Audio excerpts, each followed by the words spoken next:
Hey guys, today in this video I'm going to tell you how to copy your YouTube channel link.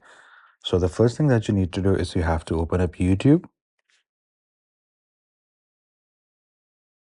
Then you have to go here and click on your channel. So if this is my channel and if I have to copy my channel link, what do I need to do? I need to click here on these three dots right here. You can see they are right here. And then I'm going to come here down and click on share.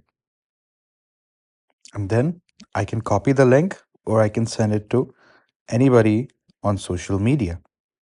So if you copy the link, you can go here to Safari